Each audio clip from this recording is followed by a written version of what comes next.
పరిశుద్ధుడైన పరిశుద్ధుడైన నీకే వందనాలు, నీకే స్తోత్రాలు నాయన. తండ్రి ఒక్కరి నాయన ఆరోగ్యాలతో జీవించునైనా తండ్రి జ్ఞానం తెలివి నైనా తన తండ్రి నీకే సూత్రం, నీకే సూత్రం, నీకే సూత్రం, సూత్రం, సూత్రం, సూత్రం ప్రభువా. తండ్రి మన పిల్లలు మా నాయన మా యొక్క బాధతో జీవించునైనా తండ్రి నీకే సూత్రం, నీకే సూత్రం, నీకే సూత్రం, సూత్రం, సూత్రమైనా హరియంలో నీ మంత్రం సాధించునైనా తండ్రి నీకే సూత్రం, నీకే సూత్రం, నీకే సూత్రం, సూత్రం, సూత్రం ప్రభువా.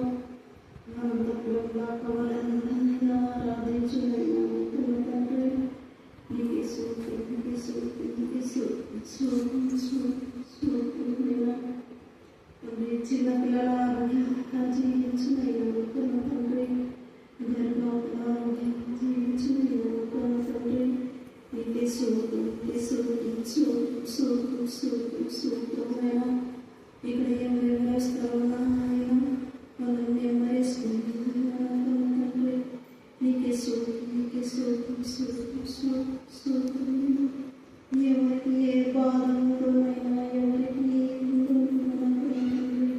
అది నీకే తెలుసునైనా తండ్రి నీకే సూత్రం, నీకే సూత్రం, నీకే సూత్రం, సూత్రం, సూత్రమైనా మన బాధలు రోదం చూడమైనా తండ్రి నీకే సూత్రం, నీకే సూత్రం, సూత్రం, సూత్రమైనా తండ్రి ప్రతి మాటలో నువ్వే ముందుంటున్నాయినా తండ్రి ప్రతి పొలంలో అనుకున్న నువ్వే ముందుంటున్నాయినా తండ్రి నీకే సూత్రం, నీకే సూత్రం, సూత్రం, సూత్రం, సూత్రం, సూత్రమైనా తండ్రి మాయా కొద్ది నీకే వందనాలు తండ్రి నీకే సూత్రం, సూత్రం, సూత్రం, సూత్రం, సూత్రమైనా సర్వమంగళానికి సూత్రమైనా నీకే వందనాలు తండ్రి పరిశుద్ధమైన పరిశుద్ధమైన పరిశుద్ధమైన తండ్రి చేసిన మొక్కలు నాయన నీకే సూత్రం, సూత్రం, సూత్రం, సూత్రమైనా దేశంలో జీవించునైనా దేశానికి రక్షణైనా నీకే సూత్రం, నీకే సూత్రం, సూత్రం, సూత్రం, సూత్రమైనా తండ్రి మమ్మల్ని చీకట్ల నుండి వెలుగులో తెప్పించినందుకు వందనాలైనా తండ్రి నీకే సూత్రం, నీకే సూత్రం, సూత్రం, సూత్రమైనా నరముల నుండి తప్పించినందుకు నీకు వందనాలు నాయన నీకే సూత్రం, నీకే సూత్రం, సూత్రం, సూత్రం, సూత్రం, సూత్రమైనా తండ్రి నీకే వందనాలు నాయన నీకే వందనాలు నాయన తండ్రి పాపిష్టి లోకం నా వద్దునైనా తండ్రి పరలోక రాజ్యం ఇచ్చినందుకు వందనాలు నాయన తండ్రి నీకే సూత్రం, నీకే సూత్రం, సూత్రం, సూత్రం, సూత్రమైనా తండ్రి అంత ఆరోగ్యాలతో ఉన్నందుకు వందనాలైనా తండ్రి నీకే సూత్రం, సూత్రం, సూత్రం, సూత్రం మాకు ఆహారం ఇచ్చినందుకు వందనాలు తండ్రి నీకే సూత్రం, నీకే సూత్రం, సూత్రం, సూత్రం, సూత్రం, సూత్రం, సూత్రం ప్రభువా. మా నుండి ఎవరు రానట్టు చేయలేము తండ్రి నీకే సూత్రం, నీకే సూత్రం, నీకే సూత్రం, సూత్రం, సూత్రం, సూత్రం, సూత్రం ప్రభువా. ఏ సమయంలో పాటించుకుంటున్నాం మా కన్న తండ్రి. ఆమేన్, ఆమేన్.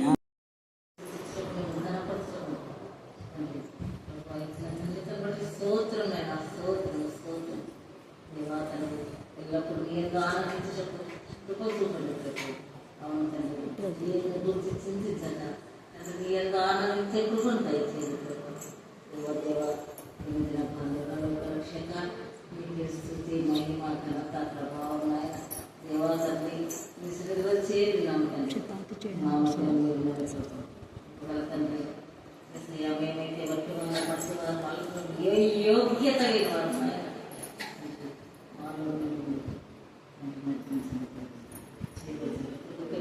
దీవెనకులు వాక్యం నిర్ణయించుండగా ద్వారమైండగా వాక్యానుసారం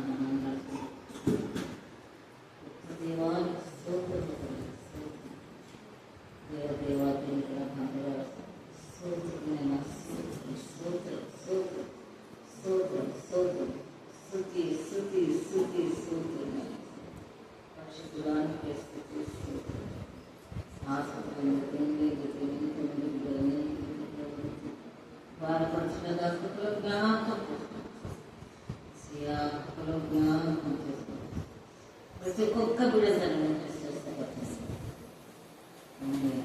అవసరం మేమైతే ఏదో కార్యక్రమం మొదలుపెడుతున్నా మొదలుపెట్టున్నానే వాళ్ళు అంటే మొదలుపెట్టిన దేవాన్ని ప్రతి ఒక్కొక్కరికి సహాయం చేయండి. అందరూ శుద్ధులు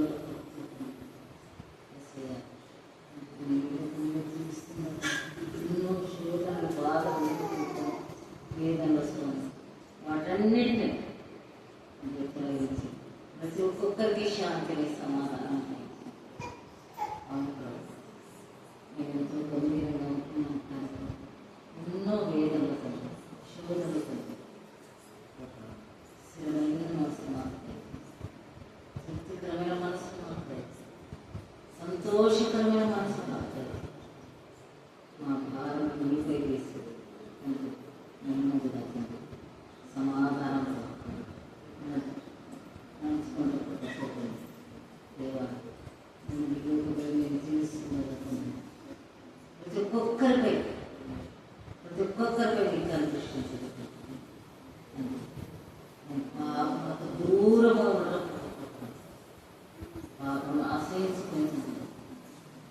నీ పిల్లలుగా నీ పిల్లలు పడుకుంటాం. మేమందరం మీ సన్నిధిలో మీకు సహాయం పెట్టుకుంటున్నాము. ప్రతి ఒక్క పరిశుద్ధ గ్రంథం నుండి ప్రకటన 11వ అధ్యాయము 1 నుంచి 7 వరకు చదువు. మరియు ఒకడు చేతికర్ర వంటి కొలకర్ర నాకిచ్చి, నీవు లేచి దేవుని ఆలయమును బలిపీఠమును కొలత వేసి ఆలయంలో పూజించు వారిని లెక్కపెట్టుము. ఆలయమునకు వెలుపటి ఆవరణమును కొలత వేయక విడిచిపెట్టుము. అది అన్యులకు ఇయ్యబడెను. వారు 42 నెలలు పరిశుద్ధ పట్టణమును కాలితో త్రొక్కుదురు. నేను నా 2 సాక్షులకు అధికారం ఇచ్చేదను. వారు గోనెపట్ట ధరించుకొని 1260 దినములు ప్రవచింతురు. వీరు భూలోకమునకు ప్రభువైన వాని ఎదుట నిలుచుచున్న 2 ఒలీవ చెట్లును దీపస్తంభములనై ఉన్నారు. ఎవడైనను వారికి హాని చేయనుద్దేశించిన ఎడల వారి నోట నుండి అగ్ని బయలువెడలి వారి శత్రువులను దహించి వేయు. గనుక ఎవడైనను వారికి హాని చేయనుద్దేశించిన ఎడల అలాగున వాడు చంపబడవలెను. తాము ప్రవచింపు దినములు వర్షము కురవకుండా ఆకాశమును మూయుటకు వారికి అధికారం కలదు. మరియు వారికి ఇష్టమైనప్పుడెల్లా నీళ్లు రక్తముగా చేయుటకును నానా విధములైన తెగుళ్లతో భూమిని బాధించుటకును వారికి అధికారం కలదు. వారు సాక్ష్యం చెప్పుట ముగింపగానే అగాధములో నుండి వచ్చు క్రూరముఖము వారితో యుద్ధం చేసి జయించి వారిని చంపును. దేవుడు తన పరిశుద్ధ వాక్యం దీవించి ఆశీర్వదించుగాక. ఆమేన్, ఆమేన్, ఆమేన్. మళ్ళీ చెప్పాలి. ఈ 11వ అధ్యాయంలో ముఖ్యంగా మనం నేర్చుకోవలసిన సత్యాలు ఏంటంటే, ఒకటి దేవుని ఆలయంలో కొలత వేయట. ఏంటంటే చెప్పండి. ఇక్కడ ఎందుకు ఈ మాట మాట్లాడుతున్నాడంటే, దేవుని ఆలయం ఏంటి కొలత వేసేది? ఆల్రెడీ కొలత వేసే కదా ఆలయం కట్టేది, ఏమన్నా కదా. దేవుని ఆలయం అన్ని కొలతలతోనే ఉంది. యెరూషలేము కట్టబడ్డము అన్ని కొలతలతోనే కట్టారు. కొలతలు లేకుండా ఏది కట్టలేదు. దేవుడు ఎంత పొడుగు, ఎంత వెడల్పు, ఎంత ఎత్తు అని కొలతలతో చెప్పిన విధానం బట్టే మరి సొలొమోను మహారాజు కట్టాడు. ఆ తర్వాత ఆ మందిరాన్ని పాడు చేసిన తర్వాత మరలా ఎజ్రా నెహమ్యాలు ఆ యొక్క మందిరం యొక్క ప్రాకారం కట్టి దేవునికి మహిమకరంగా వాడమన్నాడు. హల్లెలూయా, హల్లెలూయా, హల్లెలూయా. ఇక్కడ 2 సాక్షులు అంటే, ఒకటేమో దేవుని ఆలయంలో కొలత వేట. కొలత వేట అనే మాటలో అర్థం ఏంటంటే, దేవుని ఆలయంలో ఎంతమంది పూజిస్తున్నారు, పూజించే వారిని మాత్రమే. చూడండి ఎంత బాగా అంటున్నాడు. ఆలయంలో పూజించు వారిని లెక్క పెట్టుము. ఆలయము అంటే చాలా మంది ఏమనుకుంటుంటారు, ఆలయం అంటే ఏం చెప్పండి, చెప్పండి. 4 గోడలతో కట్టబడిన చర్చ్ అయినా కాదు. చర్చిని కొలత వేయమని దేవుడు చెప్పాడు. చర్చిని కాదు దేవుడు కొలత వేయమని. అందుకే ఇక్కడ తేటగా రాస్తున్నట్టుండే, ఆలయంలో పూజించు వారిని అంటే మన హృదయమే దేవునికి ఆలయం. ఈ మందిరాలన్నీ పక్కకాని పోరు. ఏ ఆలయం పోతుందంటే హృదయం అనే ఆలయమే. ఈ రాత్రి మధ్యాహ్న కాల సమయంలో మన హృదయం అనే ఆలయంలో నువ్వు నువ్వు ఎంతమంది కోసం ప్రార్థన చేసావో దేవుడు లెక్క పెడతాడు. అది ఎక్కడ అర్థం? ఆధ్యాత్మికంగా మార్మికంగా. అందుకే మర్మము, దేవుని మర్మము సమాప్తమవునని రాయబడింది. యేసు ప్రభువు వారు తేటగా చెప్పారు, మీరు సమాజ మందిరంలో ప్రార్థన చేస్తేనే భక్తి అనుకుంటున్నారు, సమాజ మందిరంలో వాక్యం చెప్తేనే భక్తి అనుకుంటున్నారు, మందిరాలకు రండి, మందిరాలకు రండి, మందిరాలకు రండి ఒకటే చెప్తున్నారు. ఎందుకు అక్కడ పోతారు, ఇక్కడ పోతారు, మందిరాలకు రండి అని. యేసు ప్రభువు వారు ఎక్కువగా సమాజ మందిరంలో కంటే కూడా ఆయన ఎక్కడ చెప్పాడు వాక్యమో మీకు అందరికీ తెలుసు కదా. సముద్ర తీరాన్ని చెప్పాడు, నదీ తీరాన్ని చెప్పాడు, ఇళ్లలో చెప్పాడు, కొండపైన చెప్పాడు, చెట్ల కింద చెప్పాడు. చూడండి, ఇలా చెప్పడానికి కారణం ఏంటి అంటే ఎక్కడ మనము హృదయపూర్తిగా ప్రార్థిస్తామో అక్కడే ఉంటాం, అంతే, సింపుల్. ఆయన బోధనలు అలాగే ఉంటాయి. ముఖ్యంగా దేవుని యొక్క టార్గెట్ ఏంటంటే మనము వాక్యం విని రక్షణ పొందాలి, అంతే. అది నువ్వు ఆలయంలో విన్నావా వాక్యము, ఇంటి దగ్గర విన్నావా, లేకపోతే ఇంకెక్కడన్నా బస్సులో విన్నావా, ఆటోలో విన్నావా అని కాదు. రక్షణ ముఖ్యం. ఆ రక్షణ వర్తమానం నువ్వు ఎక్కడ విన్నావు, ఎవరి ద్వారా విన్నావు, ఎక్కడ విన్నావు, ఎవరి ద్వారా విన్నావు, రక్షణ పొందేవా లేదా. ఈ 3 అంశాలు దేవుడికి చాలా ప్రాముఖ్యం. అక్కడ యేసు ప్రభువు మొట్టమొదట మనం చూస్తే సువార్త ఆయన ప్రకటిస్తున్నారైతే ఆయన పరలోక రాజ్యం సమీపించింది, మారు మనసు పొంది మారు మనసు తగిన ఫలాలు ఫలించండి అని ఆయన చెప్పుతూ శిష్యుల్ని ఏర్పాటు చేసుకుంటారు కదా. మత్తయి సువార్తలో మనం చూస్తే శిష్యుల్ని ఏర్పాటు చేసుకుంటారు. యోహాను సువార్త 4వ అధ్యాయానికి వచ్చేసరికి యేసు ప్రభుల వారు ఎక్కడ సువార్త చెప్పారు చెప్పండి త్వరగా. శుక్రవారం అనే అక్కడ బావి దగ్గర చూడండి. ఆ బావి ఇప్పుడు దేవుడి మందిరం అయిపోయింది. ఆమె సమరయ స్త్రీ, ఒక వేశ్య. ఆమె వేశ్య కదా, ఆమెతో ఎందుకులే నాకు అని అనుకోరా. మనం కూడా వీళ్ళు దొంగలు, వీళ్ళు వ్యభిచారులు, వీళ్ళు తాగుబోతులు, వీళ్ళు విగ్రహాలు, వీళ్ళతో మనకెందుకులే అని ఎప్పుడు అనుకోవద్దు. ఏసే మనకు చేసి చూపించి మీరు చెయ్యండి అన్నాడు. మార్గదర్శిగా ఉన్నాడు.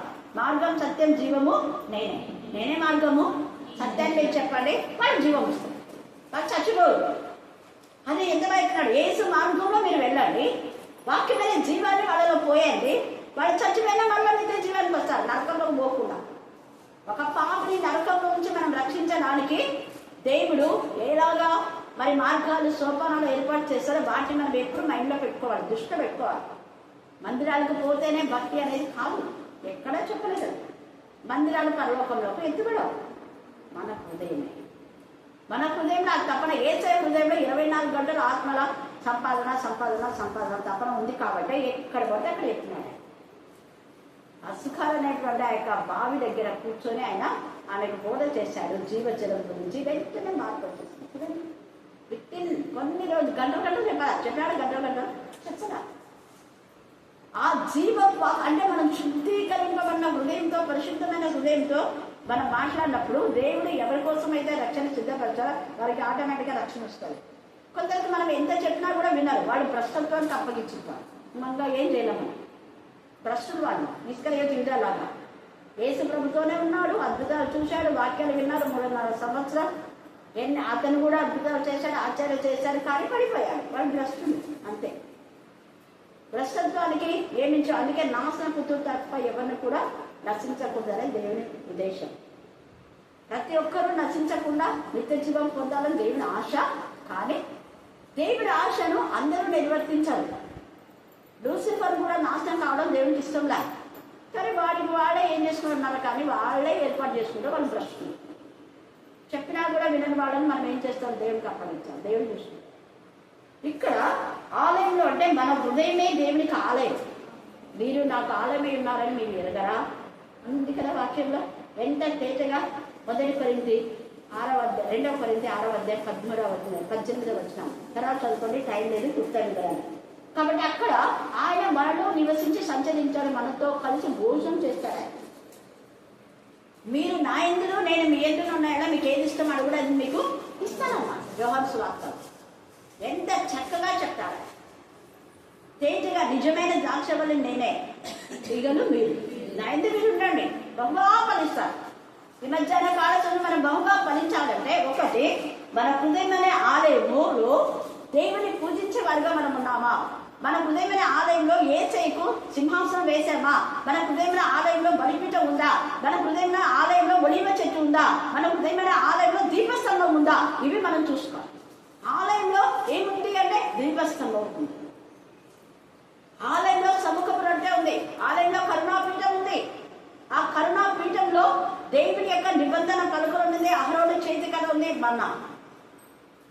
చూడండి, ఈ యొక్క మధ్యాహ్న కాల సమయంలో దేవుని యొక్క జీవం మనలో ఉంటే దేవుడు మనల్ని ఎల్లప్పుడూ కాపాడుతున్నాడు. అందుకే లెక్కలో ఉంటాం, దేవుని లెక్కలో ఉంటాం. మనం ఇవి ఉంటే దేవుని లెక్కలో ఉంటాం.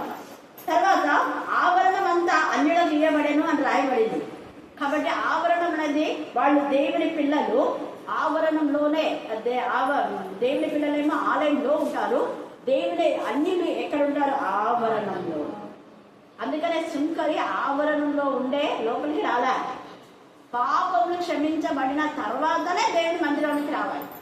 ఒకరి ప్రవర్తన యెహోవాకి ఇష్టమైతే దేవుడు వారి శత్రువును తమ మిత్రులు చేస్తాడు. అంటే అర్థమైంది, పాపం నుంచి వాడు విడుదల పొంది దేవునితో సమాధాన పడతాడు అని అర్థం. పాపంలో దేవుడు కప్పివేయడము అంటే పాపం తొలగించడము అని అర్థం. అంతేగాని పాపాలు సమర్థించడం కాదు. వాక్యము ద్వారా గుచ్చబడి పాపాన్ని అసహించుకొని చెడుదనం విసర్జించి మన ప్రవర్తన సరిదిద్దుకొని మందిరంలోకి రావాలి. యెహోవా మందిరంకి వచ్చినప్పుడు నీ ప్రవర్తన ఏం చేయాలి? సరి చేస్తారు. అది మందిరం అంటే. తర్వాత రెండవదిగా ఏమని మాట్లాడుతున్నా అంటే అది అన్యుడు తప్పు కాలుతో తొక్కుదు అని రాయబడింది. ఇప్పటికి కూడా చాలా మంది అన్యులు పరిశుద్ధ పట్టణంలో కాలుతో తొక్కుతున్నారు. ఎలాగా అంటే దేవుని పిల్లలని చెప్పుకొని చాలా మంది అన్యులుగానే ఉన్నారు, హిందువులుగానే ఉన్నారు. అందుకే మీకు చెప్పేది ఏంటంటే హిందువులుగా ఉండొద్దండి, క్రీస్తులోకి రండి, క్రైస్తవులుగా పరిగణింపబడండి, అన్యుల లెక్కలో వద్దు. వీళ్ళంతా కూడా తొక్కుతున్నారు యేసుప్రభుల మాన్నే వాళ్ళు సురక్షితంగా స్వీకరించడం లేదు. వాక్యం చదువుతున్నారు, ప్రాణం చేస్తున్నారు, కానీ ప్రభు బిడ్డలను ధైర్యంగా చెప్పుకోలేని తిరిగితనం వద్దు. అక్కడ చాలా సమీపం వద్దు, ప్రభులోకి మనం వద్దాం. అప్పుడు లెక్కించబడ్డ వాళ్ళలో మనం ఉంటాం, క్రీస్తు వంశావలో మనం చేర్చబడతాం. ఆ తర్వాత ఇక్కడ 2 సాక్షులను, నేను నా 2 సాక్షులకు అధికారం ఇచ్చేదను అన్నాడు. ఇక్కడ ఈ 2 సాక్షులు అంటే కొందరు ఏలియా అంటారు, కొందరు మోషే అంటారు, కొందరు హానోకు అంటారు. ఎందుకంటే ఏలియా అలాగనే ఆరోహణమైనాడు, తర్వాత హానోకు కూడా దేవునితో నడిచి ఆరోహణమైనాడు. మనుషులు జన్మించినప్పుడు ఒక్కసారి మృతి పొందాలి. మోషే మృతి పొందాడు. మోషే శరీరము దేవుడే పాతి పెట్టాడు. మీరు ద్వితీయోపదేశ కాండం 34లో చదివితే అక్కడ మోసే సమాధి కోసం ఇప్పటికి కూడా సర్చ్ చేస్తున్నా, కానీ ఎవరికి అంతు పట్టకుండా ఉంది. దేవుడు చేశాడు కాబట్టి మనుషులకు ఎవరికి కనపడదు. అందుకే మోసే శరీరం గురించి అపవాది తర్కించడానికి వచ్చాడు. మన యూదాలో చూస్తే మోసే శరీరం గురించి అపవాది తర్కించడానికి వచ్చాడు. కాబట్టి మోసే ఆల్రెడీ చనిపోయాడు, కానీ వీళ్ళిద్దరు చనిపోలేదు. మనుషులు ఒక్కసారే జన్మించాలి, ఒక్కసారే మరణించాలి అని రాయబడింది. కాబట్టి అని అంటారు, మనకు వివాదాలు వద్దు, వీళ్ళు ఏలియానా, వీళ్ళు హానోక, వీళ్ళు మోషేనా, ఇంకెవరన్నా అవన్నీ పక్క పెట్టేస్తే నా యొక్క ఉద్దేశం ఏంటంటే ఈ వాక్యంలో ఉన్నది మాత్రమే మనం తెలుసుకోవాలి. 2 సాక్షులు అంతే, వీళ్ళు దేవుడు పంపారు, వాళ్ళు ఎవరైనా కాదు. తెలుసుకొని ఏం చేస్తారు? మనకు రక్షణ వస్తుందా? కాదు కదా. ఎవరైనా కానీ ఉండొచ్చు, ఏలియా హానోకే ఉండొచ్చు, ఉండని. లేదా భూమిలో ఉన్నటువంటి వాళ్ళలే అనే దానికి ఆధారాలు అయితే లేవు, వాళ్ళు భూలోకం నుంచే వచ్చారని చెప్పడానికి. కానీ ఆయన ఏమంటున్నాడు? వీళ్ళు నా సాక్షులు అంటున్నారు, నా 2 సాక్షులు అనేమాట. కాబట్టి మనం చెప్పుకోవాల్సింది వీళ్ళు దేవుని యొక్క సాక్షులు అంతే మనం చెప్పాల్సింది. ఇక్కడ ఏది ఉందో దాని కల్పములు తీసేయకూడదు. అయితే ఈ 2 సాక్షులకు దేవుడు అధికారం ఇచ్చాడు. వారు గోనెపట్ట ధరించుకొని, ఎందుకు ప్రత్యేకంగా వాళ్ళు గోనెపట్ట ధరించుకున్నారు? యోహాను కూడా ఒంటె రోమాలు ధరించుకున్నారు. ఒక ప్రత్యేకత ఉంటుంది. ఒంటె రోమాలు ఆయన ధరించుకోవడానికి కారణం ఏంటంటే అరణ్యంలో ఆయనకు తిండి ఉన్నా లేకపోయినా ప్రభువును ప్రకటించి ఒంటెలాగా జీవించాడు. హల్లెలూయా, హల్లెలూయా, హల్లెలూయా, హల్లెలూయా. అక్కడ సుఖాలు అనేటువంటి ఆ ఊరిలో సూది బెజ్జమనే ఆ వీధి వంకర వంకర వంకర వంకర సన్నగా ఉంటుంది. ఆ యొక్క సూది బెజ్జమనే ఆ యొక్క వీధిలో, ఆ లైన్లో, లేకపోతే ఆ యొక్క గల్లీలో ఈ ఒంటెలు ప్రయాణమైపోయేటివి ఎన్ని వంకలు వంకలు వంకలు తిరిగి సులువుగా ఎటునో కొట్టినా అవతలు బయటపడేవంట. చాలా వంకలు, పొడవాటి వాటి యొక్క మరి ఆ యొక్క మెడను, తర్వాత పొట్టను, అవి ఎంత కష్టంతో వాటి నుంచి పోయేవి. అందుకని రాయబడింది. కానీ మనమంది కొంతమంది సూది బెజ్జం అంటే దైవజనులు ఏం చెప్తుంటారు? దేవుని వాక్యం మర్మం అంటే అందుకే సూది ఎంత చిన్నగా ఉంటుంది, దాని రంధ్రం ఎంత చిన్నగా ఉంటుంది. ఆ రంధ్రంలో వంట ఎలా దొరుకుతుంది? అలాగనే ధనవంతులు దూరడం కష్టము అంటారు. అందరు ధనవంతులు కాదు, కొందరు ధనవంతులు. నిజంగా సూది బెజ్జం అనేది ఈ సూది మనం చూసే సూది కాదు. ఆ సుకార్ అనే ఆ ఊరిలో సూది బెజ్జం అనేది ఒక ప్రాంతం. గూడూరులో ఎన్నో వీధులు ఉన్నాయి, వాళ్ళలో ఏమేం పాలెం అనే ఒక పాలెం ఉంది. అట్లా అలాగా కాబట్టి మార్మికంగా ఉంటుంది దేవుని వాక్యాలు. ఊరికే మనం తెలిసినట్టుగా మనం బోధించడం కానీ కాదు. ఇక్కడ వీళ్ళిద్దరు సాక్షులు వీళ్ళు గోనె పట్ట ఎందుకు ధరించుకున్నారు అంటే, గోనె పట్ట దేనికి గుర్తు అంటే సాత్వికానికి గుర్తు, సాధువత్వానికి గుర్తు, బుద్ధివత్వానికి గుర్తు. తర్వాత గోనె పట్ట దీనత్వానికి గుర్తు, గోనె పట్ట నలిగిన హృదయానికి గుర్తు, గోనె పట్ట కన్నీటికి గుర్తు, గోనె పట్ట బాధకు గుర్తు, గోనె పట్ట వేదనకు గుర్తు.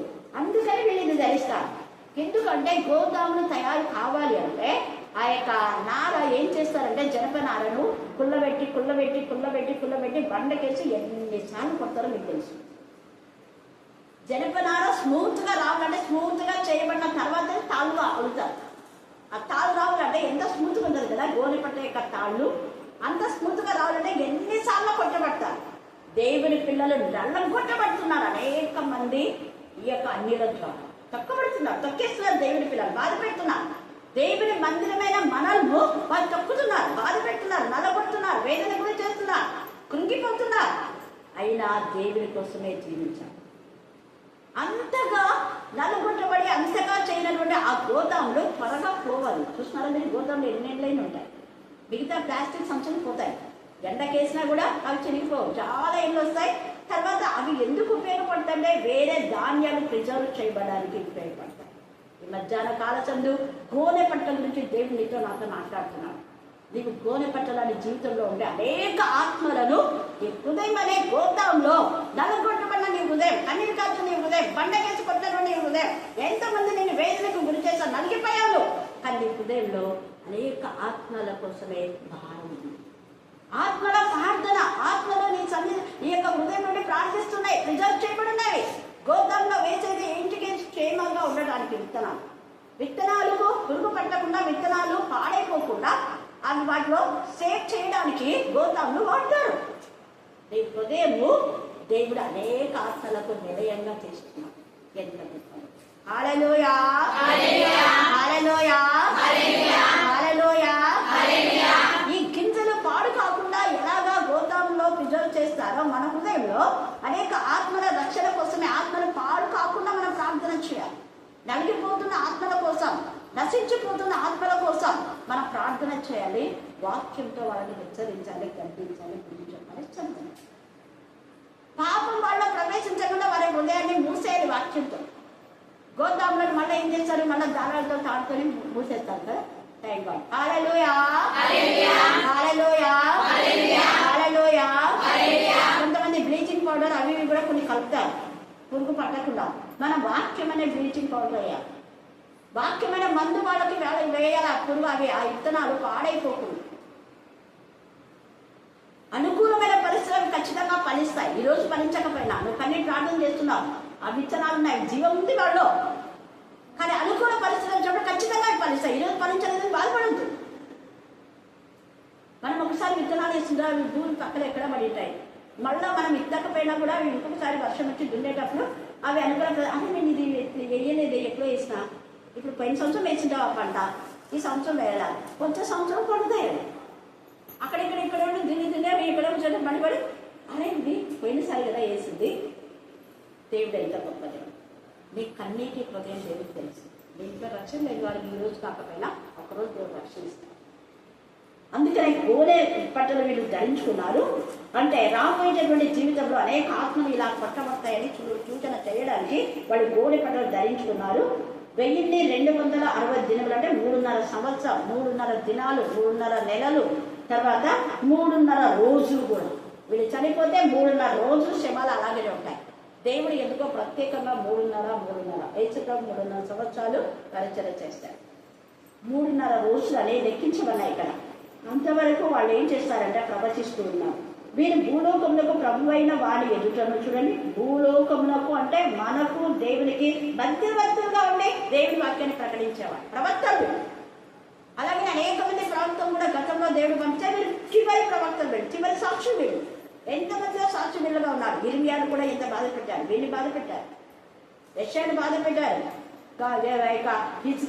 యెహెజ్కేలును బాధ పెట్టారు. గర్భిణిగా ఉన్నటువంటి ప్రవక్తల భార్యల కడుపులు చించారు. వాళ్ళిద్దరు కొడుకులు చనిపోయినా కూడా మరుసటి రోజు వచ్చి వాక్యం ప్రకటించిన ప్రవక్తలు ఉన్నారు. ఇర్మియాను కొట్టారు. ఇర్మియా 20వ అధ్యాయంలో కొట్టినందుకు దేవుడు ఒక రోషం గల దేవుడు వెంటనే వాళ్లకు ప్రతీకారం ఇచ్చారు. ఇక్కడ కూడా ఈ ఇద్దరు సాక్ష్యం చెప్పిన తర్వాత వీళ్ళని చాలా బాధ పెట్టారు. వాళ్ళ శవాలు 3.5 సంవత్సరాలు ఉంటారు. కానీ మరలా జీవాత్మ వాళ్ళలోకి వచ్చి వాళ్ళ పాదము ఊని నిలిచిన తర్వాత వాళ్ళని బట్టి భయంకరమైన ఉగ్రత దేవుడి కృపరింప చేస్తారు.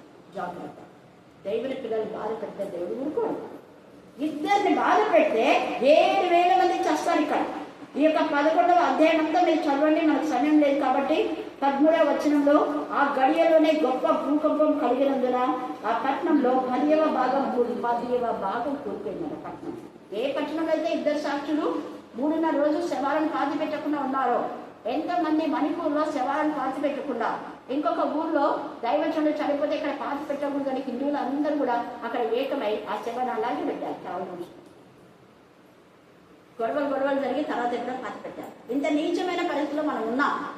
అయితే భయపడద్దండి. ఇవన్నీ దేవుని యొక్క రాకడకు సూచనలు. మనం అనుభవించాలి దేవుని పిల్లలుగా. ఇక్కడ వీళ్ళు కూడా ఎంతగా వీళ్ళని బాధ పెట్టారు, చచ్చిపోయేలా చేశారు. వాళ్ళను చచ్చిపోయారని అనుకున్నారు, సంతోషపడినారు, కట్నాలు పుచ్చుకున్నారు, వాళ్ళు బాగా పండగ చేసుకున్నారు. వెంటనే దేవుడి దగ్గర దానియేలు కూడా ఇంకా అయిపోయింది. జ్ఞాని అనుకున్నవాడు మనకంటే ప్రధానం అనుకుని మనకంతా కూడా దానికంటే పెద్దవాడు ఎక్కడి నుంచి వచ్చినాడు, మన కూడా పెత్తనాలు చేస్తాడా. రాజు చెప్పాము సింహం గోల్లో వేసాలే చచ్చిపోయింటాడు అనుకున్నాం. కానీ మరుసటి రోజు ఏమైంది, చెప్పిన వాళ్ళే సచ్చారు. చూడండి, వాళ్ళని ఇంకా వేస్తుంటేనే అవి తిరిగి ఎంకలు చేసి పడేసారు. షడ్రక్ మేషక్ అబేద్నెగోల గురించి కూడా అగ్నిలో వేసామని సంబరపడిపోయినారు. ఒక్క రోజే వాళ్ళ సంతోషం. మరుసటి రోజుకంతా ఎవరు అపవాదం చేశారో వాళ్ళందరూ చచ్చారు. సెకండ్లో దేవుడు తన పిల్లలు కాపాడతారు. ఇర్మియాకి ఎన్ని శోధనలు వచ్చినా దేవుడు కాపాడినాడు. ఆ 21లో సిద్కియాకు చెప్తాడు, నువ్వు వద్దు నెబుకద్నెజర్ రాజు దగ్గరికి యుద్ధానికి పోవద్దు అంటాడు.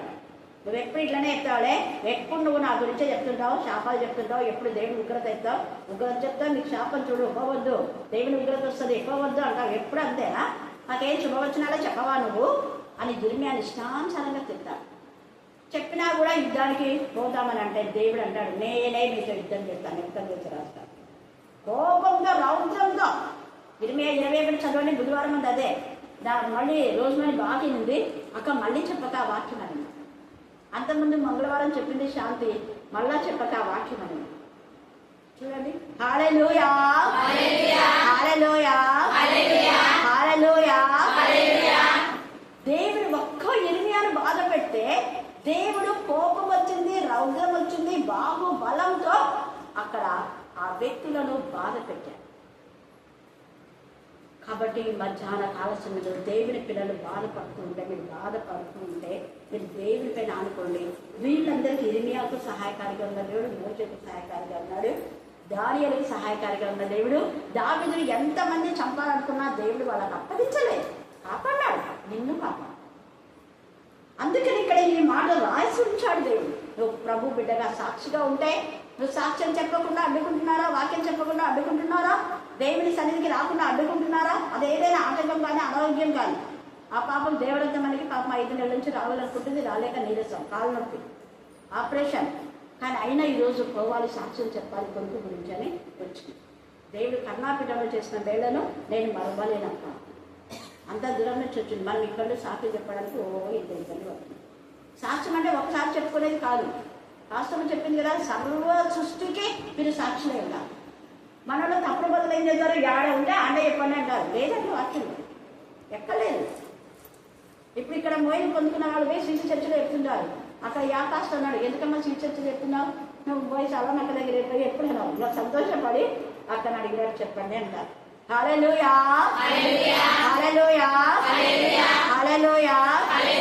ఎక్కడమే కాకుండా మళ్ళీ వాళ్ళు ప్రేయర్ రిక్వెస్ట్ కూడా మళ్ళీ ఇచ్చి పంపిస్తారు. అంత పెద్ద చర్చిలో కొంతమంది ఉంటారు తప్పుడు బోధలు చేసేవాళ్ళు. కానీ వాక్యంలో సర్వ సృష్టికి మీరు సాక్షులై భూదిగంతాలకు.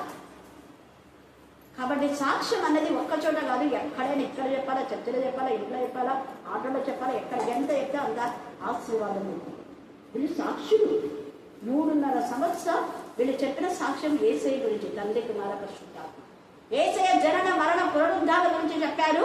వీళ్ళు చెప్పిన సాక్ష్యం ఏంటంటే భయంకరమైన ఉగ్రత రాకూడదు, మారు మనసు పొందండి అని చెప్పారు. అందుకనే ఇలా ఉగ్రత జరిగిన తర్వాత చాలా మంది దేవుని మహిమపరుస్తారు. 13వ వచనంలో వాళ్ళ 7,000 మంది చేస్తారు. చూడండి, 2:7,000. ఇద్దరిని బాధ పెడితే 7,000 మంది చచ్చారు. దేవుడి పిల్లలు ఒక్కరు బాధపడితే ఏకంగా వంశాలే నాశనం అయిపోతారు. సిద్కియా 70 మంది కుమారులు చంపేస్తారు. ఇర్మియా ఒక్కరిని బాధ పెట్టాను, కన్నులు ఊడదీస్తారు. భయంకరమైన సిచ్యువేషన్. కాబట్టి మధ్యాహ్న కాలశంలో దేవుని ఉగ్రతకు మనం గురి కాకుండా దేవునికి ఇష్టమైన బిడ్డలుగా ఉందాం. వీలైతే అంత క్లిష్ట పరిస్థితిలో కూడా గోనె పట్ట కట్టుకొని 1260 దినాలు ప్రవచించు. వీరి భూలోకములకు ప్రభువైన వారి ఎదుట నిలుచుచున్న 2 ఒలీవ చెట్లు దీపస్తంభంలో. ఈ ఒలీవ చెట్లు నిజంగా ఎప్పుడు కూడా దేవుని యొక్క అభిషేకం ఇచ్చే చెట్లు. ఆయన సింహాసనం ముందు ఈవల ఆవల కూడా ఉన్నాయి ఒలీవ చెట్లు. ఈవల ఆవలని మనం ఈ యొక్క 22 ప్రకటన 22లో మనం చూస్తాం. చూడండి, ప్రకటన 22లో ఆయన యొక్క సింహాసనం ముందు ఒక జీవవృక్షం అని కూడా అక్కడ ఉంది. జీవవృక్షం అనే ఈవల ఆవల. ఈ ఒలివ చెట్లు అభిషేకానికి గుర్తు. న్యాయాధిపతులు 9వ అధ్యాయంలో అభిషేకానికి ఒలీవ నూనె వాడతారు. ఒలీవ నూనె స్వస్థతలుగా వాడతారు. ఒలీవ నూనె చాలా వాటికి ఉపయోగకరంగా ఉంటుంది. అంటే వీళ్ళు ఆత్మీయ మానసిక చారక రుగ్మతలు దేవుడి వాక్యం ద్వారా వాళ్ళు మరి బాగు చేసేవాళ్ళు అన్న దానికి ఒక గుర్తు ఒలీవ చెట్టు. తర్వాత దీపస్తంభములు అనే మాటలో చాలా మార్మికమైన సత్యం ఇది. ఈ దీపస్తంభములు ఎవరంటే అదే ఎజ్రా నెహమ్యా అనేది మనం అర్థం చేసుకుంటే, ఈ ఎజ్రా నెహమ్యా లేయా యొక్క గర్భంలో నుంచి వచ్చిన వాళ్ళు. ఇశ్రాయేలు 12 గోత్రాల్లో 6 మంది లేయాకు పుట్టిన వాళ్ళు. అంటే ఆమె దాసికి లేయాకు పుట్టిన వాళ్ళు 6 మంది. ఒకరు దీనా, అంటే కుమారుడు 6 మంది ప్లస్ దీనా. పురుషులు స్త్రీలు దేవునికి ఏ భేదం లేదు. ఆ దీప స్తంభము అనే మాట ఎప్పుడు వాళ్ళు ప్రభుని గురించి ప్రకటించాలి. అందుకే యూదుల నుంచి రక్షణ వస్తుంది. ఆ లేయా ప్రతి విషయంలో దేవుని స్థుతించిన ఆమె చనిపోయే వరకు ప్రతించాడు. ప్రతి కుమారునికి ఇలా చేశాడని ఈ పేరు, ఇలా చేశాడని ఈ పేరు, ఇలా చేశాడని ఈ పేరు. తర్వాత యాకోబుని అంటది, నేను పుత్రదాత వృక్షఫలతో నేను కొంటిని అంటాను. లేయా కొనింది. లేయా గర్భం నుంచి యూద వంశం నుంచి వచ్చే యేసయ్య నిన్ను నన్ను కొన్నాడు. మనం యేసయ్యకు చెందినవాడు. ఆ రోజు ధైర్యంగా చెప్తుంది లేయా, నువ్వు రాహేల్ దగ్గరికి కాదు వెళ్ళాల్సింది, నేను కొన్నాను, నాకు సంబంధమైన వ్యక్తులు. ఎంత ధైర్యంగా మాట్లాడింది లేయా. ఏమంటే అడిగిపోయాడు యాకోబు. 6 మంది కుమారులు, 1 దీనా. దీనా జీవితము దేవునికి సమర్పించబడింది. ఆ యొక్క నిజంగా అన్యులు ఆమెను ఆ యొక్క షెకెము వాళ్ళంతా కూడా ఆమెను పాడు చేసినందుకు వాళ్ళని చంపేస్తారు. ఇక దీనా అలాగనే తన జీవిత పర్యంత వరకు దేవునికి సమర్పించుకుంది. లేయా అలాగా గైడ్ చేయించింది తన కూతురు. చూడండి, ఈ సమయం ముందు మనం జ్ఞాపకం చేసుకుంటాం. మరి ఈమె అలాగా ఆ దేశాన్ని చూడడానికి పోయేటప్పుడు అప్పటికి లేయా బ్రతుకుందో చనిపోయిందో మనకు లేఖన ఆధారం లేదు. కానీ మొత్తానికి లేయా జీవితం ఎంతగా బాధాకరమైన సిచ్యువేషన్. అయితే ఆమె జీవితం ఇలాగ అయిపోయింది కదా అని చెప్పి ఆమె దేవుడికి సమర్పించుకుంది. దీప వృక్షంలో ఉంది. హల్లెలూయా, హల్లెలూయా. ఎల్లప్పుడూ మండే జ్వాలగా దేవుని కోసం మండింది. చేసిన తప్పిదాలు ఒప్పుకొని పశ్చాత్తాపంతో దేవునికి సమర్పించుకుంది. అలాగే న్యాయాధిపతులు 11వ అధ్యాయంలో కూడా అక్కడ యొక్క కుమార్తె కూడా దేవునికి సమర్పించుకుంది. 38 నుంచి 47 దాకా చూస్తే దేవునికి నాజీరు చేయబడిందా. ఫిలిప్పు 4 కుమార్తెలు దేవునికి నాజీరు చేయబడ్డారు. వీళ్ళు దీపస్తంభాలు వీళ్ళంతా. ఆ దీప స్తంభంలో ఎప్పుడు కూడా అంటే కింద ఉన్న స్తంభం దేవుడైతే దాని నుంచి వచ్చే కాండం అంతా కూడా ఇశ్రాయేల్ అయితే ఈ యొక్క 7 వస్తాయి కదా, అవన్నీ శాఖలు. యూదా వంశం నుంచి మనమంతా శాఖలు. మనమంటే యేసు ప్రభు యొక్క రక్తము ద్వారా మనం యూదా వంశంలోనే చేర్చబడతాం. క్రీస్తు వంశాల్లో చేర్చబడతాం. అందరూ అన్నిలందరూ క్రీస్తు వంశాలు. హల్లెలూయా, హల్లెలూయా, హల్లెలూయా. ఎంత అనుబంధాన్ని దేవుడు మనకిచ్చాడు. దీప వృక్షంలో ఎల్లప్పుడూ వెలిగే వారంగా మనం ఉండాలి, వెలిగించే వారంగా మనం ఉండాలి. దేవుడు ఈ లేఖన భాగాన్ని దీవించి ఆశీర్వదించిన దాకా ఆమె ఆమె ఆమె మిగతా భాగాలు వచ్చే వారం ధ్యానం చేసుకుంటాం. చేసిన తర్వాత అక్క కొన్ని మాటలు ఉద్యోగస్తులను గురించి, ఎంతో తెలివిగలిగిన వాడైనా కూడా ఏమీ తెలియని వాడిలాగా ఉంటారు. ఏమీ లేని వాళ్ళు కూడా గూడూరు బస్ స్టాండ్లో ఇట్లా చేతులు కట్టుకొని నిలబడతారు. కాబట్టి మీ పద్ధతి మార్చుకోండి అని చెప్పినాడు. సరే ప్రభు అనుకుని నేను ఇంటికి పోయిన తర్వాత నా కొడుకు ఇంటర్వ్యూకి పోయిన తర్వాత సెలెక్ట్ అయిపోయినాడు. సెలెక్ట్ అయిన తర్వాత ఏమైందంటే ఇప్పుడు అసలు ఎవరు హై స్కూల్ టీచర్కి అంత జీతము అంటే ఎవ్వరు నమ్మరు అనమాట. దేవుడు అంత గొప్ప జీతాన్ని ఇచ్చినాడు. ఎవరి ఇన్స్పెక్షన్కి వచ్చినా హూ ఈజ్ పాల్ ప్రధాన్ అని అందరూ గ్రీనింగ్తోనే సైన్ చేయడం. కరుణాపీఠంలో చేయబడిన ప్రార్థన వ్యర్థం కాకుండా దేవుడు ఆశీర్వదించినాడు. అందుని బట్టి దేవుడికి బాబు మ్యారేజ్ కోసం కూడా మీరు ప్రార్థన ఈరోజు మాట్లాడుకున్నాము. ఆయన ఆలయంలో దేవుని చిత్తమైతే మ్యారేజ్ కోసం ప్రార్థన దేవానికి యేసు స్తోత్రాలు వందనాలు చెల్లించుకుంటున్నామయ్యా. ప్రతి ఒక్క ఆత్మ కొరకు నా తండ్రి భారం కలిగి బిడ్డ నా తండ్రి ప్రార్థించినప్పటికీ నా తండ్రి నా ప్రభా ప్రతి సమస్యలు కలిగిన దేవానికి స్తోత్రాలు వందనాలు చెల్లించుకుంటున్నామయ్యా. మరి నీ బిడ్డను దినం అనిశ్చయము నా తండ్రి నీ పరిచయానికి నా తండ్రి ప్రథమ స్థానం ఇచ్చింది యేసు స్తోత్రాలు వందనాలు చెల్లించుకుంటున్నామయ్యా. మేము నీ విశ్వాసం కలిగి భయభక్తులు కలిగిన తండ్రి యథార్థమైన జీవితం, పరిశుద్ధమైన జీవితం, సత్యమే మాట్లాడడం నా తండ్రి మా జ్ఞానాన్ని దయచేయండి తండ్రి. నీకు యేసు స్తోత్రాలు వందనాలు చెల్లించుకుంటున్నామయ్యా. ఇతరులను ప్రేమించే గుణం, ఆదరించే గుణం, క్షమించే గుణం నా తండ్రి మరి కాడి తలిపెట్టగలకుండా నా తండ్రి వరకు మేలు చేసేవారుగా నా తండ్రి దయచేయండి తండ్రి. జ్ఞానాన్ని నీకే స్తోత్రాలు వందనాలు చెల్లించుకుంటున్నామయ్యా. ఆపదలో ఉన్న వారిని, అక్కర్లో ఉన్న వారిని ఆదరించడానికి జ్ఞానాన్ని దయచేయండి తండ్రి. నీకే స్తోత్రాలు వందనాలు చెల్లించుకుంటున్నామయ్యా. మీ మనసులో లక్ష్య పెట్టుకుంటండి, నువ్వు హృదయం లక్ష్య పెట్టబడవుతండి. ఏ బిడ్డ ఏ హృదయంతో ఉండదు వెళ్ళిన వాడవుతండి. నీకే స్తోత్రాలు వందనాలు చెల్లించుకుంటున్నామయ్యా. మరి ప్రతి ఒక్క హృదయంతో మాట్లాడండి, మహిమ పొందుపడుతండి. నీకే స్తోత్రాలు వందనాలు చెల్లించుకుంటున్నాం దేవా. మరి నా తండ్రి అమ్మాయి ఎక్కడెక్కడ పరిచయం చేస్తున్నావు తండ్రి, అక్కడ నుండి మాట్లాడండి దేవుడికి యేసు స్తోత్రాలు వందనాలు చెల్లించుకుంటున్నామయ్యా. విస్తారమైన పరిచయం దయచేయండి నాయనకి యేసు స్తోత్రాలు వందనాలు చెల్లించుకుంటున్నామయ్యా. అలనాడు చేపలు పట్టే జాలను తయారు చేసినట్టు నా తండ్రి మా ప్రాంతంలో నా తండ్రి మనుషుల కొరకు ఆకులు పట్టే జాలంగా తయారు చేసిన యేసు స్తోత్రాలు వందనాలు చెల్లించుకుంటున్నామయ్యా. మరణ దినము అనుక్షణము నా తండ్రి ప్రతి ఒక్క కుటుంబాల కొరకు నా తండ్రి ప్రార్థిస్తున్నది యేసు స్తోత్రాలు వందనాలు చెల్లించుకుంటున్నామయ్యా. మరి నా తండ్రి చెదిరిపోయిన గొర్రెలను నా తండ్రి బాగుగా చేయటం నా తండ్రి ఈ శక్తిని నింపడి దేవానికి యేసు స్తోత్రాలు వందనాలు చెల్లించుకుంటున్నామయ్యా. మరి నా తండ్రి నీకే స్తోత్రాలు వందనాలు చెల్లించుకుంటున్నామయ్యా. మరి అక్కడ కుటుంబాన్ని జ్ఞాపకం చేసుకోండి తండ్రి, జ్ఞాపకం చేసుకోండి, కుటుంబాన్ని జ్ఞాపకం చేసుకోండి నా మరి అక్క బంధుమిత్రులను జ్ఞాపకం చేసుకోండి తండ్రి. నీకే స్తోత్రాలు వందనాలు చెల్లించుకుంటున్నామయ్యా. మరి జాతరని గిప్సంతరం నా తండ్రి నా ప్రభా మరి ఎంతమంది అయితే నా తండ్రి సంఘాన్ని నిర్మించిన దూరం ఉన్నారో అన్నట్టు వారిని జ్ఞాపకం చేసుకుంటున్నామయ్యా. నీకే స్తోత్రాలు వందనాలు చెల్లించుకుంటున్నామయ్యా. నీకే స్తోత్రాలు వందనాలు చెల్లించుకుంటున్నాం దేవా. మరి నా తండ్రి ప్రశాంతిని జ్ఞాపకం చేసుకోండి, నా కనికరించండి, సాటిన సహాయం దయచేయండి దేవా. మరి ఆశపడిన ప్రాణం తృప్తిపరిచే దేవుడు తండ్రి. మరి నీ బిడ్డ దారులను